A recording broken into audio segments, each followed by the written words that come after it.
I'm Donna Blanchard, and this is your ThinkTech Daily News for Thursday, April 23rd, 2015. President Obama delivered a statement to reporters today in which he admitted that the U.S. had accidentally killed 2 hostages held by al-Qaeda during counterterrorism operations in Pakistan last January. He said that the operation was fully consistent with the guidelines for such missions in the region and was conducted after hundreds of hours of surveillance that convinced American officials that they were targeting an al-Qaeda compound where no civilians were present and that capturing these terrorists was not possible. They had no idea that al-Qaeda was hiding these 2 hostages at the site. The hostages were an American held since 2012, Warren Weinstein, and Giovanni Loporto, an Italian citizen who had been hostage since 2011. President Obama said that as Commander-in-Chief, he takes full responsibility for all of our counterterrorism operations, including the one that inadvertently took the lives of these 2 captives.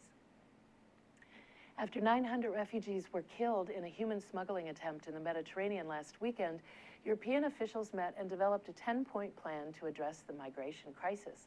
But today, United Nations officials and migration experts released a statement insisting that European leaders address the root cause of the problem rather than the surface effects of it. The statement was issued by Antonio Guterres, the United Nations High Commissioner for Refugees, Zaid Ra'ad al-Hussein, High Commissioner for Human Rights, Peter Sutherland, its Special Representative for International Migration and Development, and William L. Swing, Director General of the International Organization for Migration. That statement alleges that the 10-point plan focuses primarily on border protection and action against traffickers rather than addressing the plight of migrants.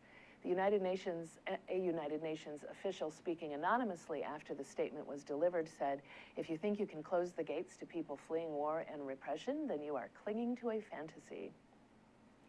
Japan's Prime Minister Shinzo Abe and China's President Xi Jinping had a brief meeting privately at the gathering of Asian and African nations to celebrate the 60th anniversary of the Bandung Conference.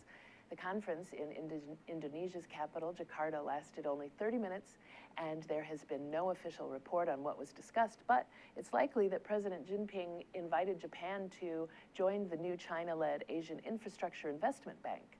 Japan has already stated that they will not join the bank, as the U.S. has declined and urged its allies to do the same. Relations between Japan and China are greatly strained because of a dispute over the sovereignty of a cluster of uninhabited islands in the East China Sea.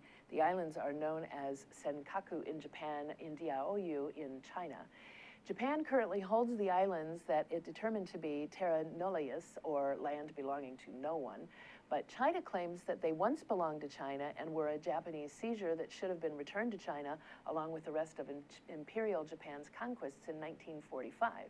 But Japan and China have both been routinely surveying the islands from the air. Those islands are close to key shipping lanes and rich fishing grounds and suspected of holding oil reserves.